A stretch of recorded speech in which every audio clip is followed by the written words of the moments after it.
Okay, so it's Tuesday, and it is the 28th of July. Only a couple days left, right?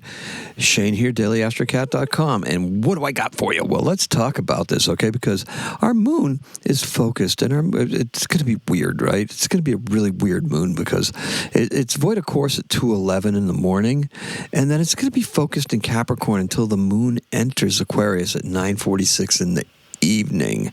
So that's a full day of a focused moon in Capricorn, but it's void of course. So void of course moons, we don't really start anything new or anything like that. No, we're not really doing anything. What we're trying to do today is we're trying to figure out what it is that we want to bring to culmination, what it is that we're going to be focusing on. We have all this Leo energy that we're starting to take on, and it's going to become really apparent tomorrow. But what we got is we've got this happening right now, and so it's kind of like the day, right? It's that calm before the storm. It's just like we're waiting to hear things. We're waiting to hear what direction we're going in. Maybe we got to look inside ourselves for that. So look, try not to get too far out in front of yourself today, though. Don't over anticipate. Mercury is making us wait for it, right? That shadow period to be over, and that's going to happen on Friday. So it's so annoying because there's some of us that are waiting for answers as to what's going to be happening with our future. There's all sorts of talk around and everything like that. It depends on what you do and what your mission is, what your core mission is, okay? There are a lot of things up in the air, but that culmination is coming. The moon is in Capricorn, and it's still here to tweak us and test us, right? Yeah, this is just another one of those tests. It's like, how patient are you willing to be? Are you willing to let it happen? Are you going to try to force something and not have it come out in the best possible outcome? So, and the question is, how badly do you want it, and how patiently can you wait? Now, that doesn't mean we sit here and twiddle our thumbs. You got to get busy, make connections, and prepare for that next level, right? Energetically, too. We're going to go inside. We're going to go outside. We're going to be laying the groundwork. I had one person tell me that they liked quiet, and I got to tell you, that's awesome. I like that because sometimes I feel like we're being pulled and drawn towards this portal, and it's like, where are we going after that? And what's going to happen, right? With all this Leo energy and Uranus in Gemini, especially with Mercury going direct and then going to be entering Leo, I think we're going to have a lot of noise, and we're going to be making a lot of noise, calling attention to what it is that we do and what it is that we want to see changed in those Pluto and Aquarius kind of ways. What are the Pluto and Aquarius ways? Societal changes. That's what they are. So now, look, it's what you are discovering inside of yourself, inside your own core being, that you're going to have to embrace, right? And so if that quiet is in there, then embrace it. For others, Leo season is about to get really loud. So think about that. Today's keyword is core, and the color is gray. Now, ask yourself, what is your core mission?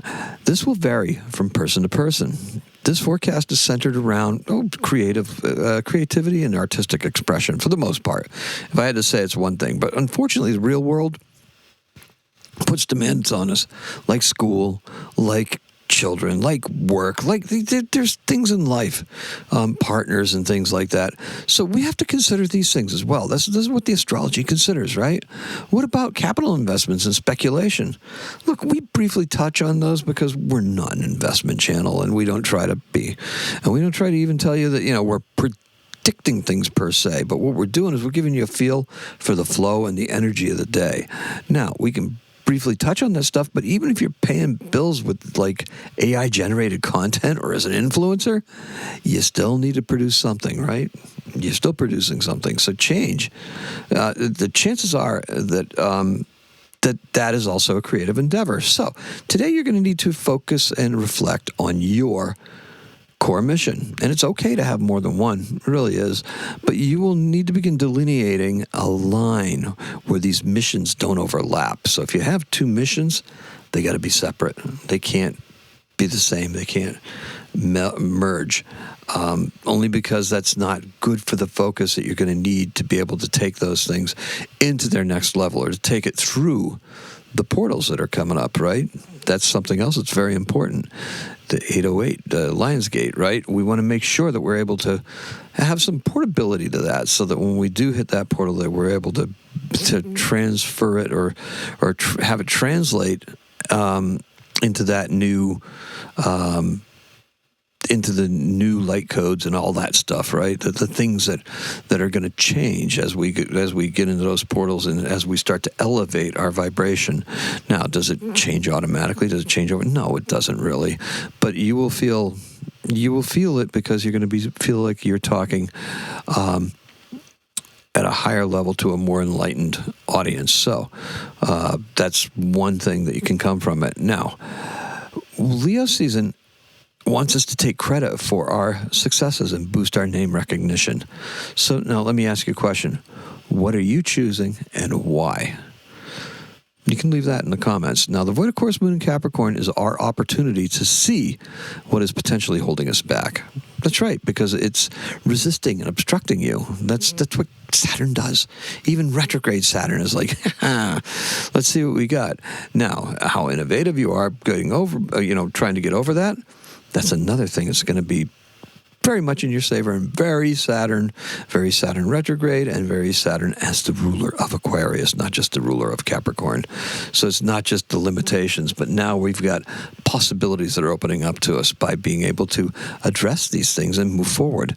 So, look, now, is that the mission, or is it not, right? Is that what our mission is? You are still the same person. Think about this. The only issue is that conversations have not turned into concrete actions as of yet. So, yesterday I told you we were becoming a catalyst. In order to complete that transformation, we have to find our core frequency. And that's really what this is about. And if it's a dual frequency, just binaural beats, right? You can do that. A steady and patient mindset is your best friend today. Boy, is it ever. And this is, look, there's going to be so much to unpack tomorrow. But it's my core mission to help you understand astrology better. Just not, like those things that people come out, oh, look, they're going to start to include Ophiuchus into the Zodiac. No, they don't, and it won't happen. So don't get all up in arms about something like that, because the tropical Western Zodiac, the astrology that we practice here, is founded upon the planetary positions of about 2,000 years ago, and it's markers for the seasons. That's why it's tropical.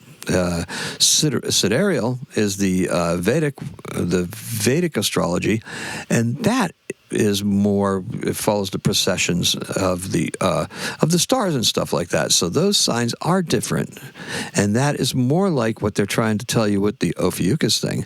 However, modern Western astrology, the astrology that we practice here, has evolved so that those points are still valid, even though the stars have precessed and stuff like that. Those energies still remain, and they've just morphed a little bit. So you'll find that your Aries mindset is just a little bit tempered, right? Because you're much more tolerant of Pisces than you normally would think you would be, right? That's just one quick example, but you can follow all across the Zodiac for that stuff. Now, there's going to be so much to unpack tomorrow, and that's what my core mission is going to help. Look, I'm going to try to put some charts in there for tomorrow's forecast, just so we can do it. I don't want to do a special one that's going to be separate. I'll just mix it all in with that, and hopefully we can get that done and get it done fast enough and be able to do it. And that's going to be my challenge. That's my Saturn challenge, okay? So in 1945, on this date, a B-25 bomber hits the Empire State Building, and it causes a big fire, and there's a girl called Betty Lou Oliver who was an elevator operator, and so she was on the 80th floor, and she got whacked, okay, and this bomber was lost in the fog, hit the building. It broke the cables supporting the elevator. So she got thrown across the elevator and then dropped straight down 75 floors. Now, she survived, which is interesting. It remains a world record for the longest surviving elevator plunge. Did she survive? Well, I mean, she broke her neck. She had a fractured or broken back, and she fractured her pelvis. However, she was 20 years old at the time, and after 5 months, she had fully recovered. She's actually lived for another 54 years, had 3 children, and was able to walk and perform everything as a normal human being. Amazing, right? And she was even burned because obviously the aircraft fuel and stuff like that. She was severely burned in places as well. And our birth is in 1794. Ignaz Bosendorfer. He's an Austrian musician and piano maker. You can still see those pianos being played, right? Bosendorfer pianos. Born in Vienna, Austria, and he died in 1859. And that's all I have for you. Thank you so much for joining me. Appreciate and love every single one of you. Let's recap, shall we? Our color is gray because it's a Capricorn focused moon all day. Gray. Yes, I like that color. That's just fine. And today's keyword is core, as in core missions. And that's all I have for you. Today is a 6. Happy astrocatting.